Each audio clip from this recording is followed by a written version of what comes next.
Le mois de juin est marqué par la célébration de la Journée internationale de sensibilisation à l'albinisme, observée chaque année le 13 juin. Une occasion pour mieux comprendre cette condition génétique, déconstruire les préjugés et promouvoir le respect des droits des personnes atteintes d'albinisme. Et aujourd'hui, nous recevons au sein de nos antennes une invitée qui partagera avec nous son vécu, ses expériences, les défis auxquels elle est confrontée au quotidien, mais aussi ses engagements et espoirs pour une société plus inclusive. Dames et messieurs, bonsoir et ravi de vous retrouver sur les antennes de la télé Safia Web TV, toujours avec votre émission L'Atelier des Étoiles. Notre invitée du jour a été la présidente du comité d'organisation du festival Inclusion pour l'édition 2026. Par ailleurs, community manager, top modèle pour Phil Event. Elle donne également des cours à domicile. Elle évolue aussi dans le langage des signes, dans la danse contemporaine. Elle est par ailleurs étudiante en gestion d'entreprise et économie, licence 1. Dames et messieurs, aujourd'hui nous recevons ici Sawadogo Mwenkuni Jamila Rebecca. Alors, bonsoir, mademoiselle Sawadogo. Bonsoir. Soyez la bienvenue sur les antennes de la télé Safia Web TV. Merci beaucoup. Nous vous espérons très bien portante, le déplacement, les mouvements, comment est-ce que ça avance? Bon, ça se passe bien actuellement, bon, grâce à Dieu. Dieu merci. Et aujourd'hui, nous, on aimerait savoir qui est exactement mademoiselle Sawadogo Jamila. Si on vous demande de parler de vous, qui est-ce que vous êtes en réalité? Bon, je dirais que mademoiselle Sawadogo Mwenkuni Jamila Rebecca est une jeune fille qui est étudiante, qui donne aussi des cours particuliers, qui touche un peu à tout, quoi, qui est un peu polyvalente. D'accord. Donc, si on vous demande de faire un petit parcours de vous-même, c'est ce que vous pouvez dire. Oui. D'accord, il n'y a pas de souci. Et aujourd'hui, nous allons plus parler de l'albinisme. Et on aimerait savoir qu'est-ce que c'est que exactement même l'albinisme. L'albinisme, c'est une condition génétique et c'est le manque de mélanine au niveau de la peau. C'est ce manque-là qui fait que la couleur de la peau est blanche. C'est juste ça. C'est juste une maladie génétique. Ah, d'accord. Donc, il n'y a pas de risques de santé liés à cela, souvent lorsque vous êtes exposé au soleil et tout. Oui, parce que le manque de mélanine, la mélanine, c'est ce qui permet à toute personne de pouvoir se protéger contre les rayons ultraviolets. Mais si tu n'as pas ça, quand tu sors sous le soleil, il y a des lésions qui sont causées, des brûlures, et à la suite des brûlures, il y a le cancer de la peau qui est là. D'accord. Et en tant que personne vivant avec l'albinisme depuis votre enfance, on aimerait savoir comment est-ce que vous avez vécu votre enfance. Est-ce que dans l'enfance, vous n'avez pas été victime d'une marginalisation ou d'une stigmatisation de la sorte? Bon, dès le début, ça n'a pas été facile puisque quand tu es enfant et qu'on t'interdit de sortir au soleil pour t'amuser, tu te demandes pourquoi on dit de ne pas le faire parce que tous les autres sortent et puis on ne leur dit rien. Aussi, quand tu grandis et puis on te met à l'école, surtout au CM2 jusqu'en 6e, tu vois que les enfants commencent à te regarder bizarrement et ils chuchotent. Ils se disent pourquoi elle est comme ça et tout. Parfois même on commence à t'insulter ou à se moquer de ta couleur de peau, ce qui fait que ton estime en soi descend.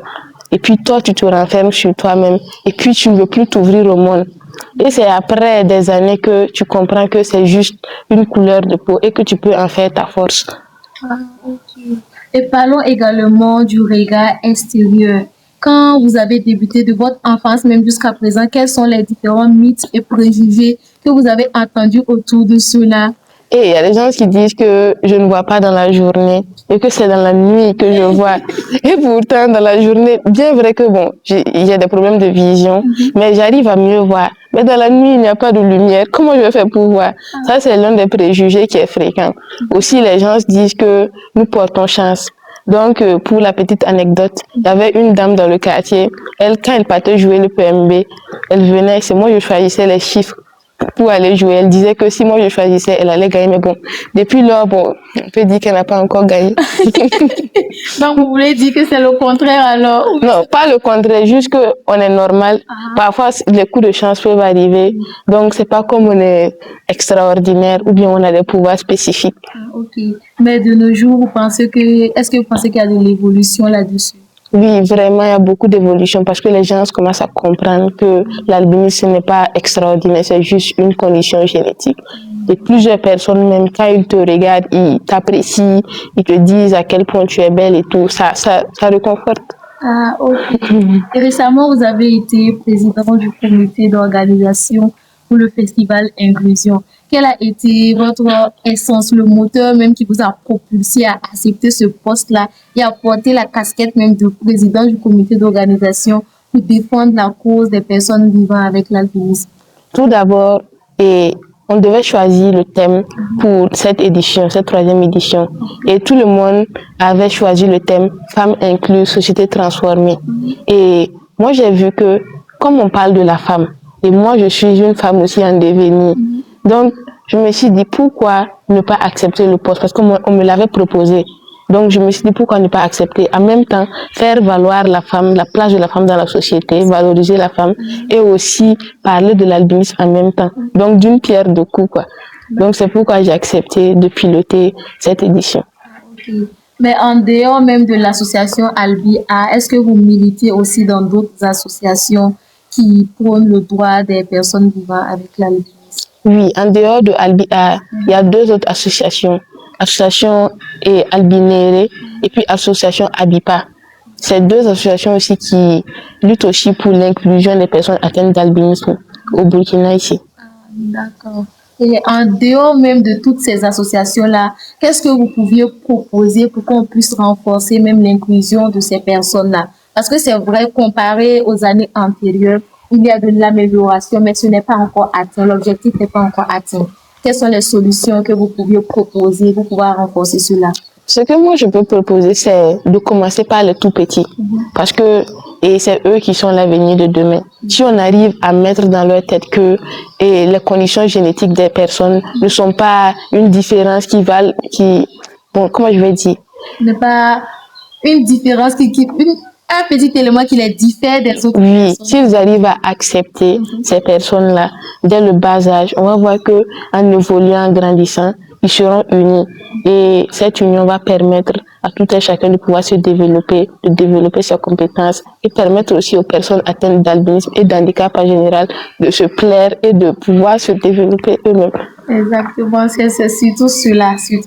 Surtout commencer dès le bas âge à inculquer les valeurs, à démentir ces préjugés-là qui circulent sur les personnes vivant avec un handicap. Parce que de la manière dont on entend parler d'eux, c'est comme s'ils étaient des personnes à part entière. Pourtant, ce n'est pas le cas. Et quel est le message que vous pouviez donner à ces personnes-là, en dehors même des personnes vivant avec l'albinisme, ces personnes-là qui tiennent parfois des propos mal placés envers ces personnes et également les personnes même vivant avec un albinisme, parce qu'il y a d'autres personnes qui ont tendance à s'isoler parce qu'ils voient, c'est comme ce que disent les préjugés, ils constatent qu'ils ne sont pas pareils avec les autres, pourtant c'est le contraire. Donc il y a d'autres personnes qui préfèrent s'isoler, ne pas se mêler aux autres et autres. Qu'est-ce que vous avez envie de dire à ces personnes-là? Tout d'abord, je vais parler aux personnes qui ont des préjugés et qui tiennent des propos déformés sur les personnes atteintes d'albinisme et d'handicap en général. Et personne n'est pareil parce que quand on est né, et même étant noir, il y a plusieurs couleurs de peau dans la noirceur là. Il y a des noirs qui sont clairs et il y a des noirs aussi qui sont un peu plus foncés que ça. Et cela, c'est une différence, n'est-ce pas? Pourquoi vous ne constatez pas ça? Et c'est les personnes atteintes d'albinisme ou d'handicap que vous voyez et vous critiquez. C'est pour dire que la différence, c'est quelque chose qui est naturel. Et puis c'est ça même qui rend beau la chose. C'est ça. Aussi, pour les personnes qui sont atteintes d'albinisme, qui se renferment là, ce que je veux dire, c'est eux-mêmes qui font que les gens n'arrivent pas à les cerner. Parce que si tu te renfermes, les gens ne vont pas savoir quel type de personne tu es. Et commencer à spéculer, à dire des choses qui ne sont pas vraies. C'est ça, on dit, il faut se vendre cher pour qu'on puisse t'acheter cher. Donc, si toi, tu te renfermes, c'est comme si tu leur donnais le champ libre de penser ce qu'ils veulent. Donc, ouvre-toi au monde et on va découvrir la belle personne que tu es. Exactement cela. Et on va terminer avec une question. Vous avez eu à citer plusieurs casquettes que vous endossez. Maintenant, dans les débuts de ces différentes casquettes-là, est-ce que vous n'avez pas également été victime dans le domaine professionnel, victime de marginalisation et autres? Bon, et de ce côté, moi, je n'ai pas été aussi victime de ça. C'est juste les regards bizarres seulement. Mais bon, comme moi, je ne regarde plus ça et que moi, je fonce seulement. Donc, ce qui fait que moi, ça ne m'a pas affecté comme ça. Et qu'est-ce qui a forgé ce caractère-là, de ne pas se soucier de ce que disent les autres? Peut-être que ça pourrait motiver d'autres personnes qui vous suivent également. Bon, moi, je peux dire merci à mes parents parce que eux, dès le bas âge, ils m'ont appris que même si ma couleur de peau est différente, je suis comme les autres et j'ai les capacités aussi de pouvoir faire ce que les autres font. Donc, c'est pourquoi maintenant, ce que les gens disent ne m'affecte pas parce que mes parents ont bien forgé mon caractère et mon mental aussi pour pouvoir encaisser. Waouh, waouh.